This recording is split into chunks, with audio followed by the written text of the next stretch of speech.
I'm going to try to tread with care here because talking about punishment power can get controversial, which is, of course, so like the element associated with the suit of swords, right?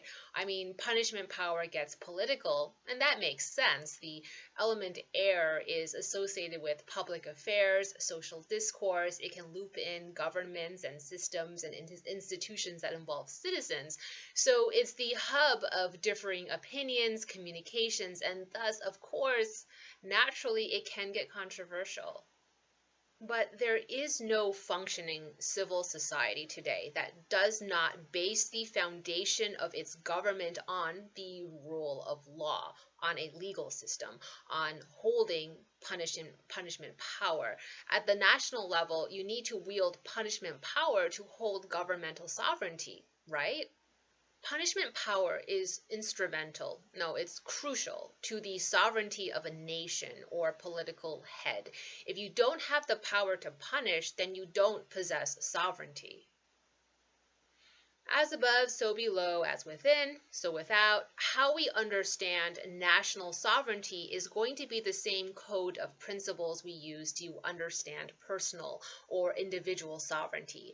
Chinese occultism very much reflects that understanding. What you have come to call chakras in Chinese occultism are called emperors. The idea is that different parts of your inner alchemy are ruled by certain inner emperors, and we use the same word we use to describe the emperor who rules the country from the Forbidden City. So I find that to be quite interesting. And the titles I opted to use to describe this power, I put punishment power first, but whenever I could, I'd follow that up immediately with a reference to personal sovereignty. That's the real core of this power, to possess personal sovereignty. Personal sovereignty is authoritative power that you hold over yourself. This is your sense of autonomy, independence, and also dominion. This is about possessing complete authoritative rights over your own physical body. So, as someone who has had to find a way to regain personal sovereignty after experiencing sexual assault, I can tell you from personal experience how important, how imperative personal sovereignty is as a power. And when it's taken away from you, when that personal sovereignty is violated, you're not going to be productive in any way before you can take back that sovereignty.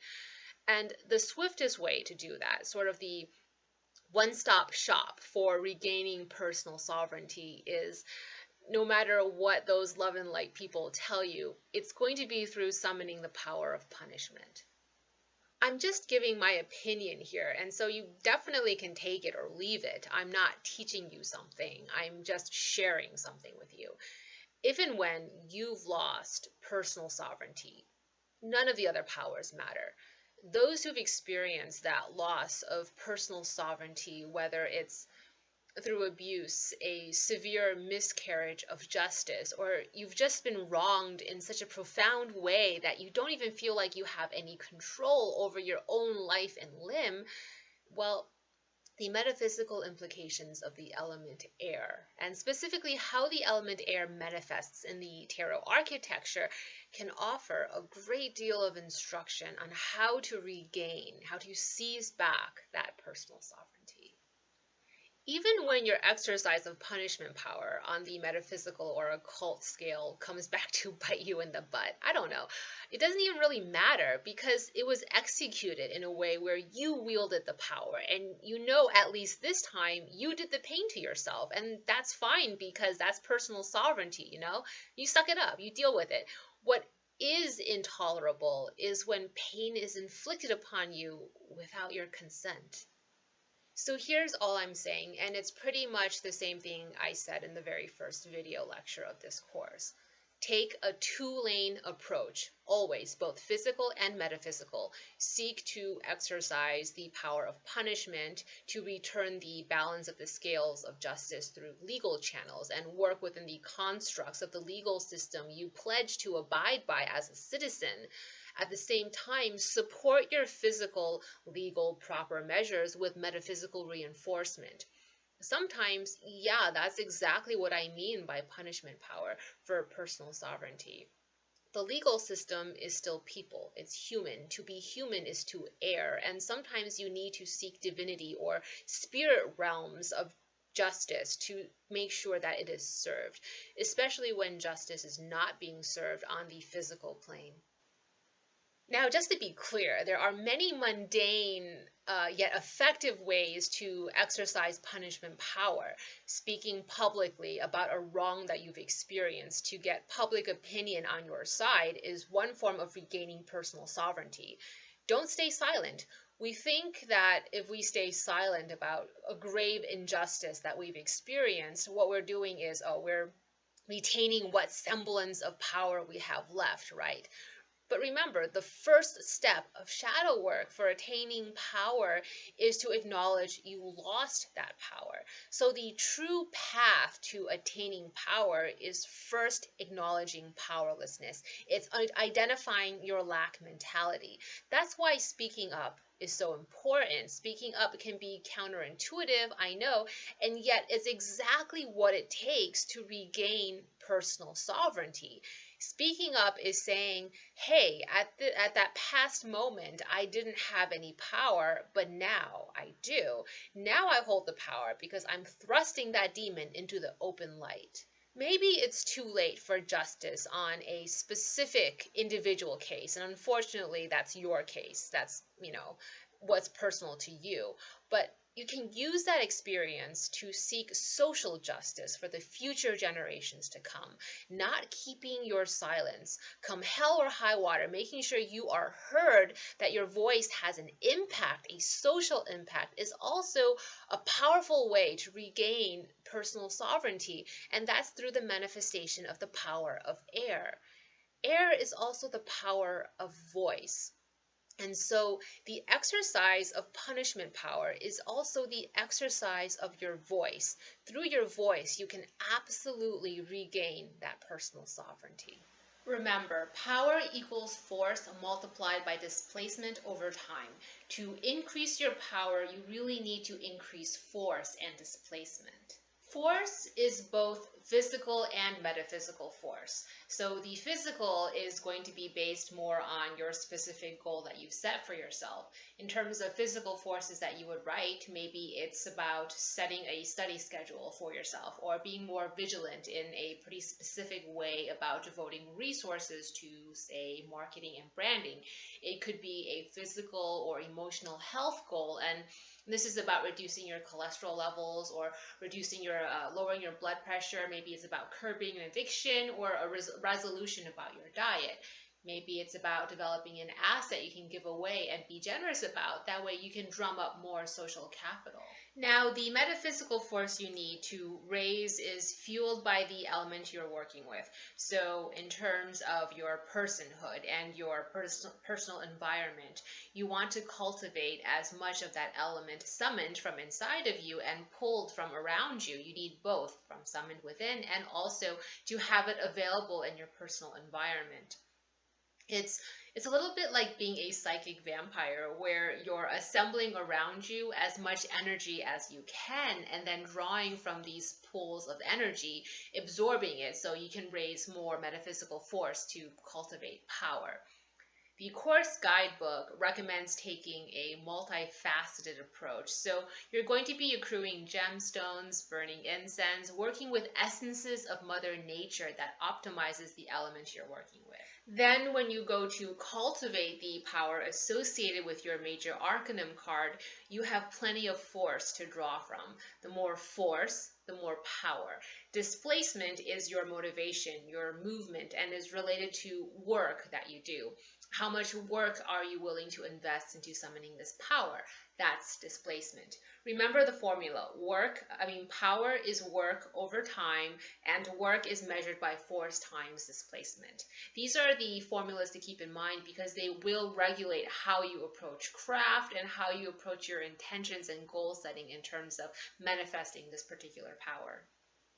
When the Magician card is wielded to access the powers of air or punishment power, this is invoking the power to be both judge and jury for yourself. Now, it isn't necessary for me to expand on that any further with my own interpretations or opinions, so I'll just leave it at that.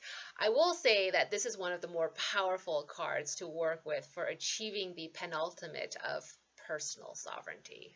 The Lover's card corresponds astrologically to the zodiac sign Gemini, or at least it does for me. And Gemini is all about voice, it's broadcast, it's media, it's holding power in the marketplace of ideas. I also think because of the card's implications with the concept of original sin or ancestral sin, this would be a great card for generational healing and turning lack mentality attributed to power inequalities or abuses within the family into your personal. Oh my God, sorry about that. Okay, what was I saying? The Lover's card. So it's media, it's holding power in the marketplace of ideas. Because of the generational sin concept that you can find, the original sin concept that's found in this card, I think it would be a great way to use the Lover's card to harness the power of air and turn around lack mentality that's attributed to power inequalities or abuses within a family and transfer that into personal power. This is one of those great cards for breaking out of difficult cycles. There was a bug. It wasn't me. There was a bug. It was gross. I hate bugs. Use the Justice card to win cases and manifest verdicts, whether that is through a court of law or by public opinion, to swing in your favor. I would use the Justice card to make sure punishment is executed according to what is just, what is fair, and what will bring the scales of justice back to balance. This is a card to work with for rectification, restoration, retribution in a sense, but ultimately it's about restoring balance. With that powerful and provocative erect sword that you see in the symbolism here, the Justice card is definitely going to be carrying an element of punishment. The Star card. The Star is about attaining personal sovereignty through self-healing. This is also the path of social justice and carries a stronger humanitarian message. When we talk about punishment power as being coercive, the Star card has a bigger mission at play. This card isn't about healing a single wound. It's about preventing future harms on an entire generation. It's about rectifying collective wrongs. I would say that the Star card is going to be one of the more difficult powers of air to invoke because it requires you to be genuinely and sincerely merciful. You have to come from a place of true mercy and true compassion for your abuser. You have to be willing to forgo personal compensation. And yet I would say that this would be the transcendental path to acquiring power. So we've decided on one of the major arcanum cards as the tarot archetype representative of the power you want to gain access to. The major arcanum card is a key which unlocks that power in the external world around you and also unlocks that power in the internal world inside of you. Now, to attain power, you could go in the direction of external achievement that then becomes internal achievement. That's when we say, you fake it until you make it, dressing in a way that represents how you want to feel, and then actually feeling that way, or getting an advanced educational degree so that you feel smart. That kind of thing is achievement from external to internal. Alternatively, or simultaneously, the other way to gain power is to go from internal achievement to external achievement. So what you generate and strengthen inside of you can then emanate outward and become physical manifestations of achievement.